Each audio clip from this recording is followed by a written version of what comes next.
Hi vinyl community, it's Maria. I'm doing another video. This is a rare vinyl experience.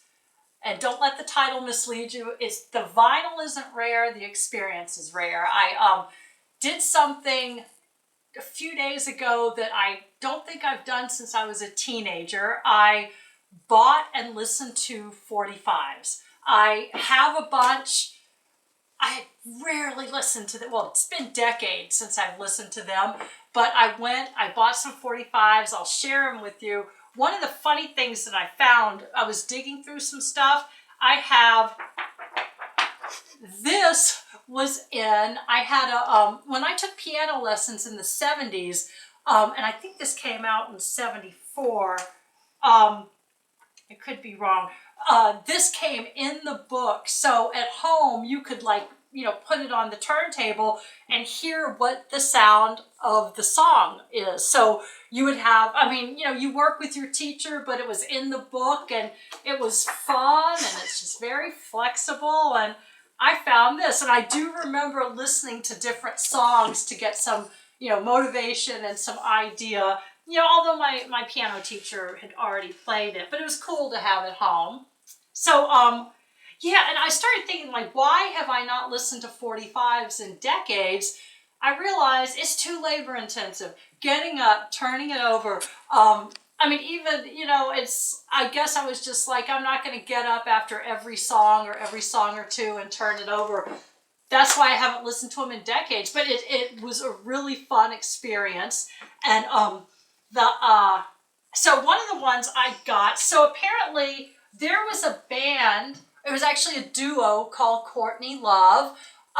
It was Lois Maffeo and Patrick Maley. Lois was a roommate of the Courtney Loves back in the day, and they had both come up with this name saying, wouldn't this be a great rock star name? And I think that Lois actually just took it to be her band name just to mess with Courtney Love. But they never, so this one is Hey Antoinette. This duo, this is from 91. They never released a full-length album. And let's see. Oh yeah, and it's just on plain black vinyl. But this was fun to listen to. I actually enjoyed it, and I never knew that history before I bought it. I was just picking through things I thought I would like, and that's why I pulled it out. The next one, I was really happy. So it's a local Atlanta band called Train Black. I found this, the only reason, let me pull this out. The only reason I bought it is my friend Max is credited as one of the songwriters. It took me a second to figure out. So let's see, that's one side of it. That's the other side. So on side one, Train Black did one of their songs, but then they covered a song. A family friend of mine named Max was in a band called 86 back in the day. So when I saw the writing credit and his name and his two bandmates are on it, basically Train Black covered an 86 song. And I just wanted to show this. So they covered the 86 song, but I grabbed it because I'm like, oh, I know this guy who wrote the song. Old family friend. His parents were at my parents' wedding. So, and I listened to it. I liked my friend Max's song better than the Train Black doing their own song. But it was cool of them to cover this song. So yeah, then I also found, and this sort of blew my mind because it came out in 2012. I honestly didn't know they released 45s as late as 2012. Apparently, first of all, it is Snoop Lion, which is Snoop Dogg's reggae persona, and this was like an advanced copy before Reincarnated came out. It was, I think it was a 2012 Vice magazine, not a promo copy, yeah, I guess a promo or advanced copy of the song La La La. This is probably my favorite of all the 45s I bought. And let me just show you what is so cool. The disc itself is a green, it's a green disc. Let me, I guess, turn it around. I find it so beautiful. And like I said, this is like, now I need to get reincarnated.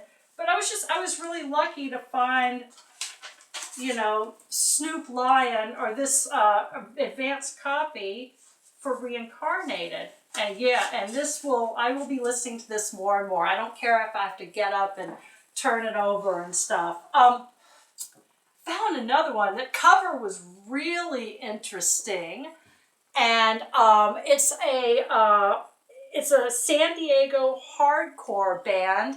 I listened to it. You know, it was pretty good. But what really got me, this is why I bought it, because, and this is so hard to pull out. Let's see, it's got an insert. So that's the album with some dirty pictures on it. If you see that. And then flip it over is, I think, yeah, so not as bad on side one. I think side two's got all the dirty pictures, but I love it. It looks like, you know, it looks like a splat of paint or something. So yeah, this, and I will be listening to it. I love the presentation. I love the fact that it's not in a shape that you would expect it to be in. And this came out, I think, what year did it come out? Can't remember. I think it's in the 90s, if I remember correctly, and I don't have it offhand. Oh well. Then I found, We Will Fall, there was an Iggy Pop tribute. So we've got, it's got Joan Jett and the Blackhearts doing I Want to Be Your Dog, which is probably one of my favorite songs ever. And she does a really wonderful version. And I'm going to open it up. Let me show you. So the front, and I'll show you this in a second. So that's what that looks like. And I love the back. Focus in on that. So basically, I'm going to open this up. So it's 3 songs from, I think there was a CD that had these 3 songs plus about, I'm thinking 13, 14 more. All these different artists covering, you know, Stooges and Iggy songs. We've got Pansy Division doing Loose. Adolph's Dog doing Ordinary Bummer, and like I said, down here, I Want to Be Your Dog, Joan Jett, and she's doing it with the Blackheart. Yep, Joan Jett and the Blackheart. So we've got this gorgeous art with it. So I loved that. One of the last things I found, it was a novelty record by Roger Dale, and it's called Ode to the Preppies. Came out in '82, and that's, you know, I'm not sure if you're old enough to remember the Preppy handbook. That was passed around my, what was it, 6th grade classroom, and I actually found a copy at like Salvation Army recently, and I grabbed it because when this was passed around the classroom, nobody ever passed it to me. So when I finally saw it last year at Salvation Army, I'm like, yeah, I finally got my hands on one. It was written, she's joking, this isn't an actual handbook, but I know that in my 6th grade class, people took it way seriously and wanted to get an eyes on and wanted to get like all the different fashion and I have to vacation here. It's basically a book about, people from old money, but she's writing it in jest. So this Roger Dale song is basically just laughing at those types of people. And so I pulled out, since I realized we're doing this preppy thing, I have a anti-preppy button that I probably bought in '82 because it's like, anti-Izod, so I'm actually going to put that on. I haven't worn this probably since 1982, so we got that. Now really, I found a few box sets, a few 45 box sets they're just so beautiful. Frankie Carl plays Honky Tonk. I think there's several versions of him playing things. This was really good, and let's see, what year? This one came out in 1951. And so it's got, you know, several honky tonk songs. I'm sorry the phone keeps ringing. We still have a landline and we get a million calls a day. But the one I really like the best, Barroom Piano, Joe Finger's Car. And this one came out in 58. So it's got some really good stuff. If I can find, I actually don't even have my glasses, but I think it's got an insert in here. They didn't have sleeves. I actually went and got some generic sleeves for it. So, you know, I got my little box sets of my 45s. And then the last one I simply got, and it's a gatefold 45. But no, it's two records, but it's got Bumble Boogie on it, which is a boogie version of, you know, Fly to the Bumblebee, and it has been on my list of songs to learn on the piano for probably 10 years. And maybe this is motivation to, you know, I was just listening to it. This is motivation to get my act together and actually learn Bumble Boogie. It's got Rhapsody in Blue. It's you know, it's a pretty cool little set. So yeah, there was a rainy day 2 days ago. I spent listening to these 45s, and I didn't hate getting up and turning them over every now. I mean, like that. I don't know why I thought it was just too labor intensive, you know. Now, the last thing I wanted to mention. So in my last video, which was actually my first video ever for the VC, I had briefly mentioned the RTJ Run the Jewels 4, and I realized I really didn't do it justice. First of all, I was so focused on the Atlanta part of the duo, Killer Mike, that I neglected to mention LP. So, you know, my bad. I didn't really open it up and show the gatefold. I sort of like, yes, they have guns, but the smoke coming out is magenta and it matches.